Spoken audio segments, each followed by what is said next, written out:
की एजुकेशन में हार्दिक स्वागत है। आज एक नया टॉपिक हमारा राजस्थान कक्षा 7 यूनिट नंबर 3 जिसका शीर्षक है कृषि एवं सिंचाई। चलो साथियों, आज की क्लास को शुरू करते हैं जिसका शीर्षक है कृषि एवं सिंचाई। साथियों, आप सभी को पता ही है कि राजस्थान एक कृषि प्रधान प्रदेश है। यहाँ सिंचाई के विभिन्न प्रकार हैं, विभिन्न साधन हैं और कृषि भी क्या है कि जैसे गेहूं है, जौ है, ज्वार है, मक्का है, चना है, बाजरा है या तिलहन है या दालें हैं, इस प्रकार अनेक फसलें क्या है राजस्थान में बोई जाती है और मौसम के आधार पर और उपयोग के आधार पर यहाँ फसलों को कई भागों में बांटा गया है। तो चलो साथियों, आज इन सभी को देखते हैं जिसका शीर्षक है कृषि एवं सिंचाई। राजस्थान के अंदर क्या है कि मौसम के आधार पर फसलों के जो प्रकार हैं वो 3 बताए गए हैं। याद रखना, बहुत ही महत्वपूर्ण प्रश्न है कि मौसम के आधार पर राजस्थान के अंदर जो फसलों का प्रकार है वो कितना माना गया है, वो 3 माना गया है। और वो 3 कौन कौन सा?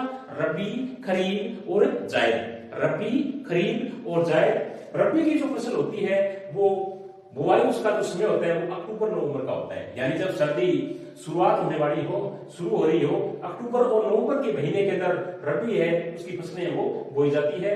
और रबी की जो फसलें होती है उसकी जो कटाई है वो जब सर्दी जाने वाली हो या जा चुकी हो, मार्च और अप्रैल के महीने के अंदर। यानी बुआई कब करते हैं रबी की फसलों की?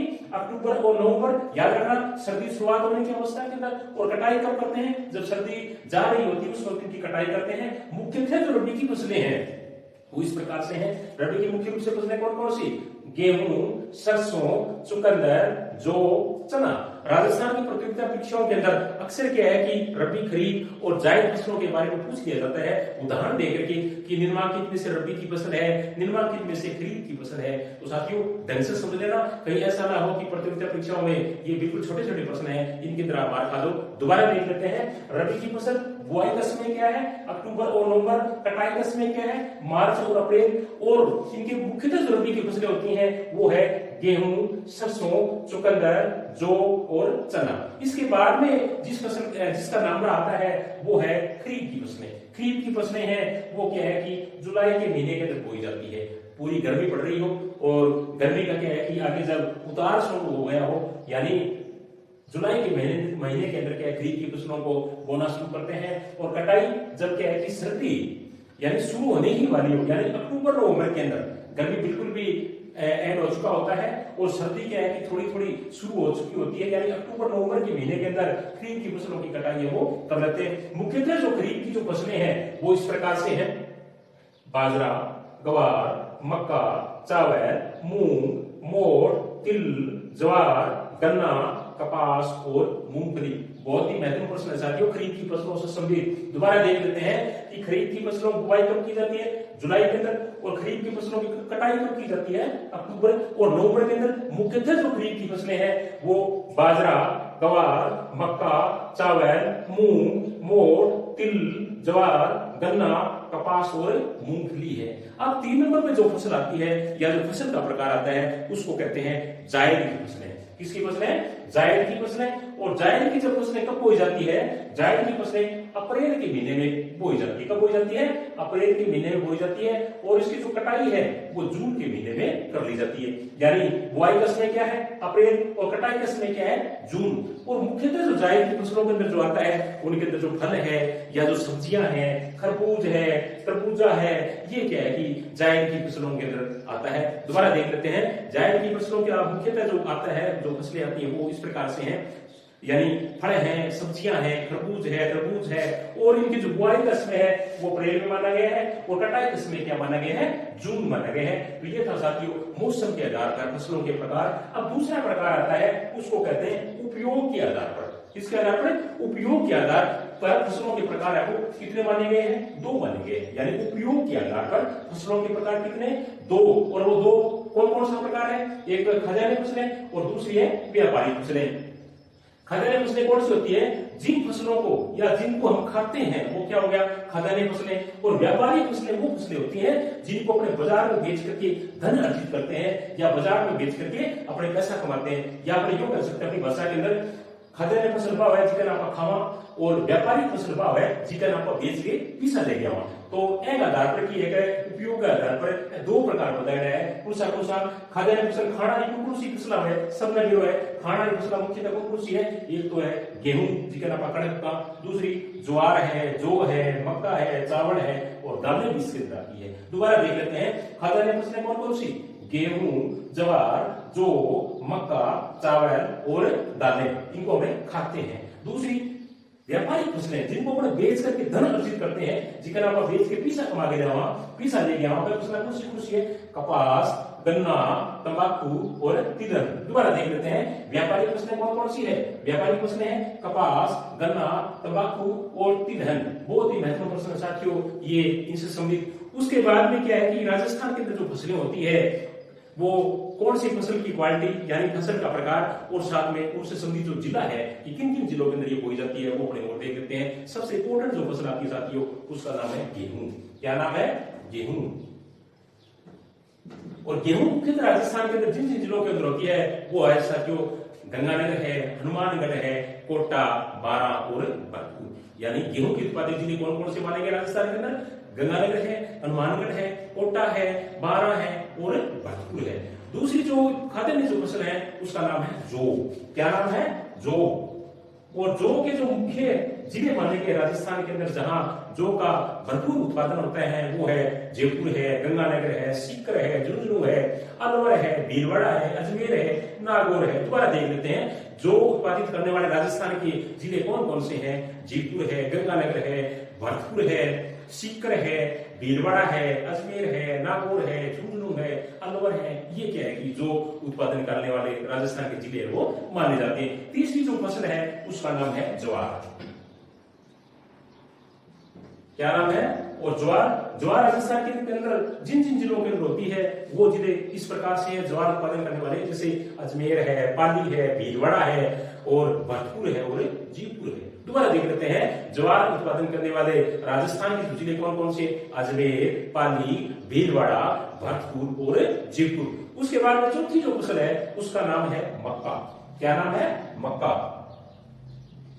मक्का साथियों मेवाड़ जो क्षेत्र है उनकी प्रमुख फसल है वो मानी जाती है।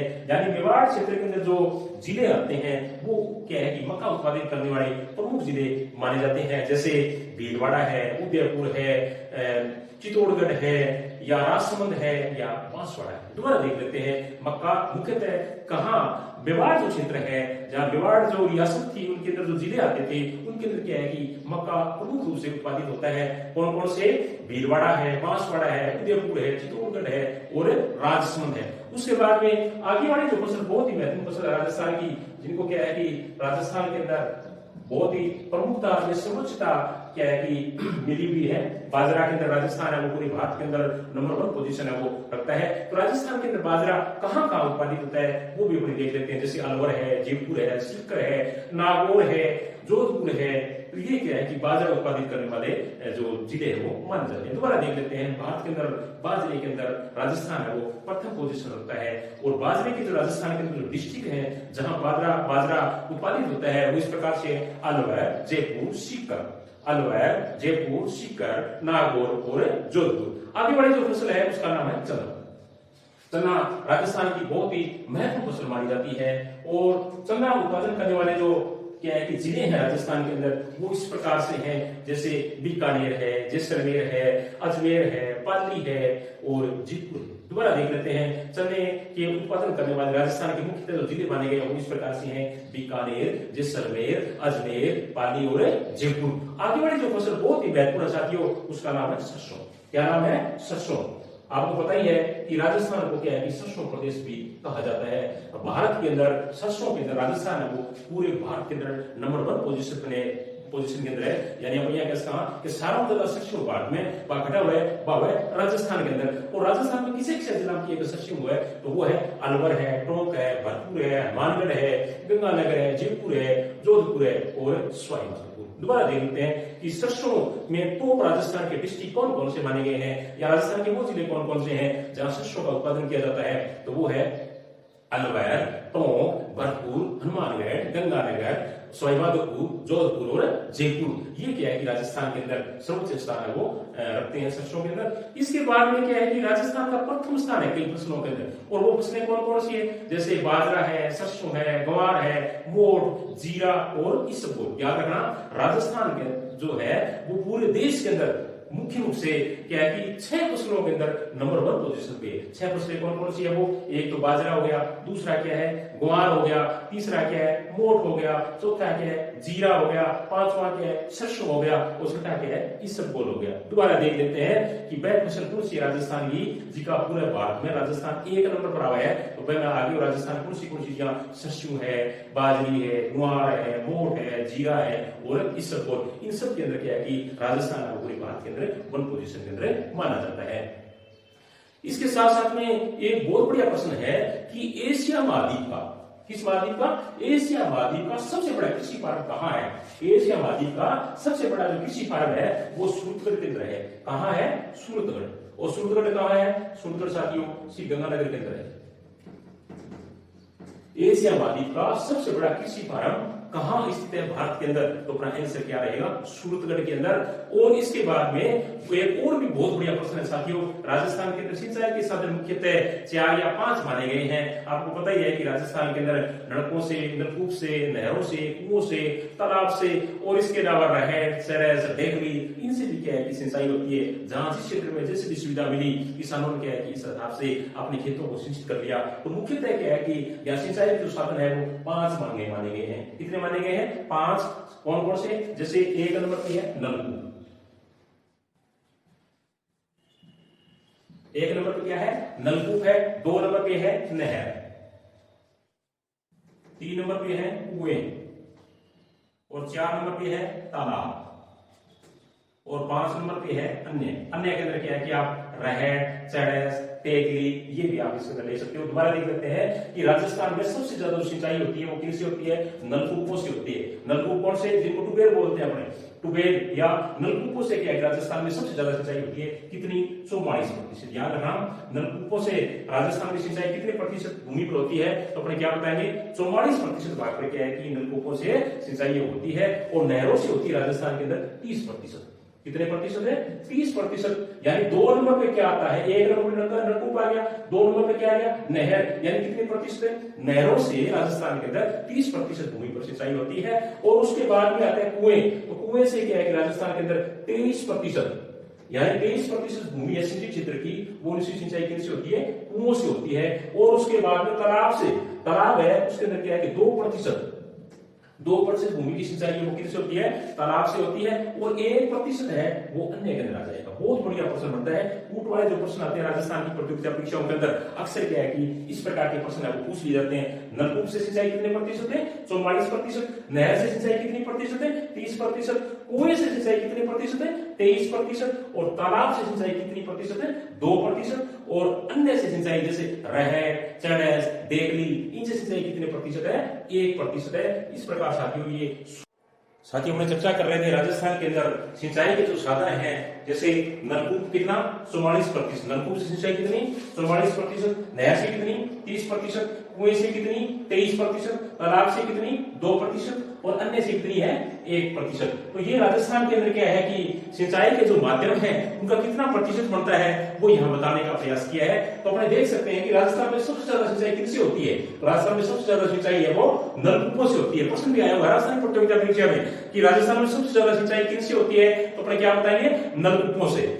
और नलकूपों से जो सिंचाई करने वाले जिले हैं राजस्थान के अंदर वो इस प्रकार से हैं, जैसे जयपुर है, भरतपुर है, अलवर है, दौसा है, अजमेर है, करौली है, तो ये राजस्थान के अंदर, और साथ में धौलपुर है, ये क्या है राजस्थान के अंदर सबसे ज्यादा नलकूपों से सिंचाई करने वाले जिले वो माने जाते हैं। दोबारा देख लेते हैं नलकूपों से सिंचाई करने वाले राजस्थान के कौन कौन से जिले माने जाते हैं, जयपुर, भरतपुर, अलवर, दौसा, अजमेर, करौली और धौलपुर। इसके साथ साथ में नहरों से सिंचाई, नहरों से साथ ही आप सबको पता ही है कि राजस्थान के अंदर इंदिरा गांधी नहर सबसे इंपोर्टेंट नहर मानी जाती है और विश्व की बहुत ही महत्वपूर्ण नहर मानी जाती है। तो राजस्थान के अंदर जो नहरों से सिंचाई होने वाले जो जिले हैं वो इंदिरा गांधी नहर वाले ही डिस्ट्रिक्ट है वो क्या है कि प्रमुख माने जाते हैं, जैसे गंगानगर है, हनुमानगढ़ है, बीकानेर है और जैसलमेर है। दोबारा देख लेते हैं, राजस्थान के अंदर नहरों से सिंचाई जो दृष्टि करते हैं वो मुख्य रूप से कौन कौन से, हनुमानगढ़, गंगानगर, बीकानेर और जैसलमेर। अब एक बहुत ही बढ़िया प्रश्न आता है कि राजस्थान के अंदर वाटरमैन